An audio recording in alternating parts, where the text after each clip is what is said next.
Sehingga kita jadi bingung gitu kan, ini kebijakannya sebenarnya berpihak kepada siapa? Jadi kalau memang atas nama kebutuhan untuk pemulihan ekonomi, maka justru yang harus benar-benar diperkuat dan dilakukan proteksi habis-habisan adalah para petani-petani, para petambak, para peternak tadi, supaya mereka mendapatkan insentif ekonomi dari tata usaha pertaniannya.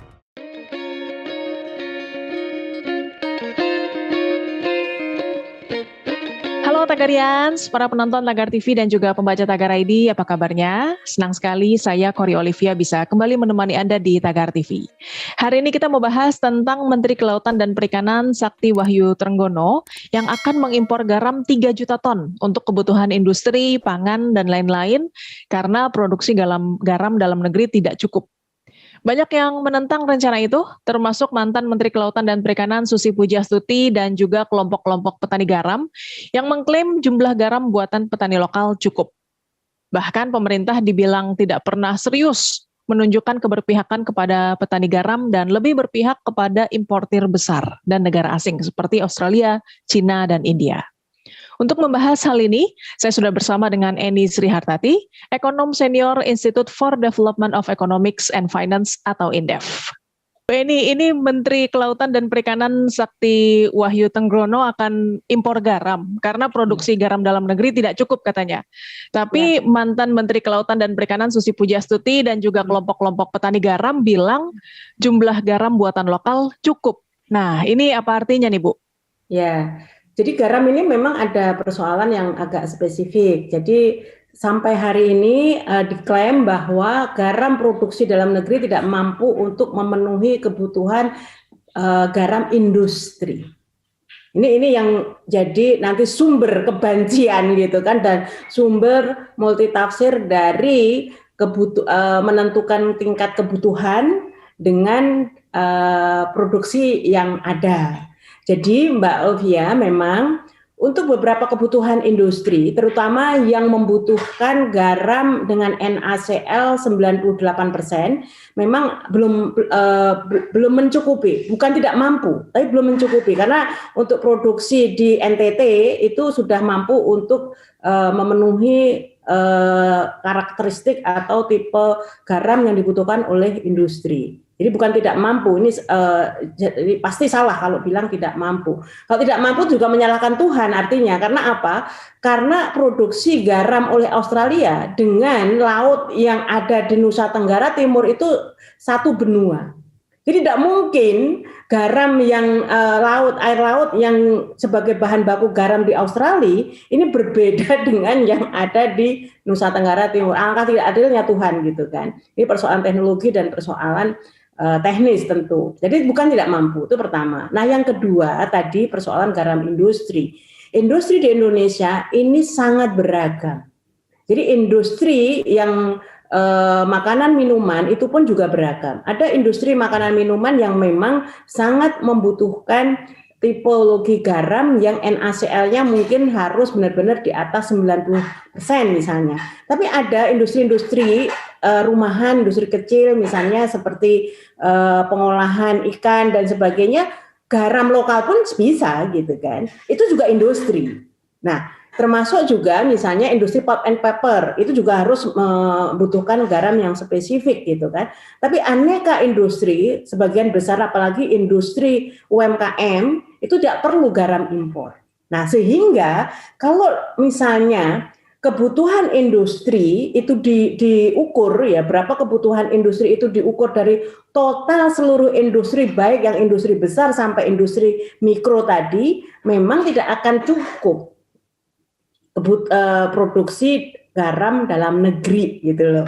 Jadi ini lebih kalau kita kerucutkan ke situ sebenarnya persoalannya lebih sederhana. Nah, Bu Susi waktu menjadi Menteri Kelautan kan sudah membuat mapping sebenarnya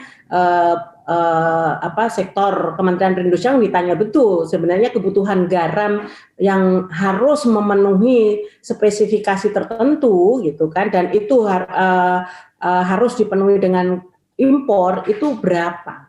Nah, data itu yang sampai hari ini masih simpang siur gitu kan. Belum ada satu data yang benar-benar valid. Karena apa? Karena memang data industri kecil, menengah, ya, dan juga terutama industri kecil ya, industri kecil mikro ini masih sangat terbatas. Jadi hampir bisa dikatakan kalau saya sih seperti data UMKM nggak ada data gitu kan. Nah sehingga ini yang sering ya dijadikan alasan dan tidak adanya kesamaan data antara satu kementerian dengan kementerian yang lain, terutama kementerian teknis dua kementerian ini ya, antara kementerian yang membawahi produksi dengan yang membawahi permintaan atau konsumsi.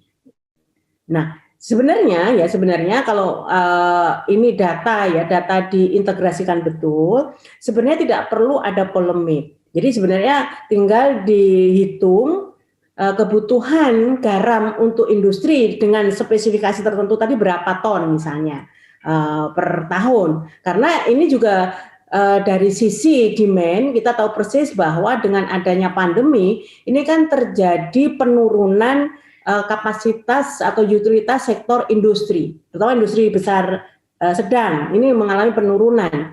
Dan sekali lagi produksi garam ini seperti di sektor pertanian yang lainnya ini masih tumbuh positif. Jadi kan ini suatu anomali gitu kan. Mestinya permintaannya relatif turun, produksinya relatif naik. Kenapa justru terjadi shortage gitu kan? Nah, sehingga ini dua hal menurut saya yang penting untuk dilakukan koordinasi antara kementerian-kementerian terkait gitu.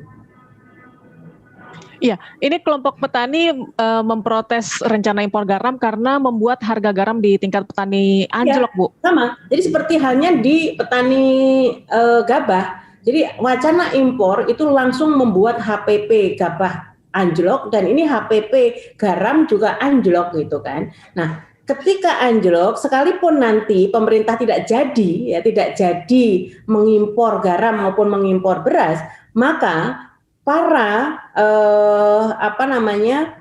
pedagang besar ya, para yang ini tuh sudah mendapatkan insentif harga yang murah dari dalam negeri. Nah, tetapi yang dirugikan siapa? Yang dirugikan kan petani padi dan juga petambak garam kita gitu. Nah, sementara kebutuhan kita untuk bisa segera recovery, pemulihan ekonomi, ini kan harus ada peningkatan pendapatan masyarakat.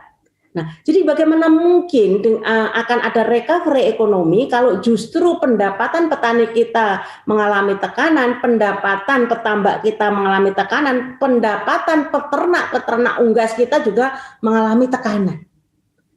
Nah, sehingga kita jadi bingung gitu kan, ini kebijakannya sebenarnya berpihak kepada siapa?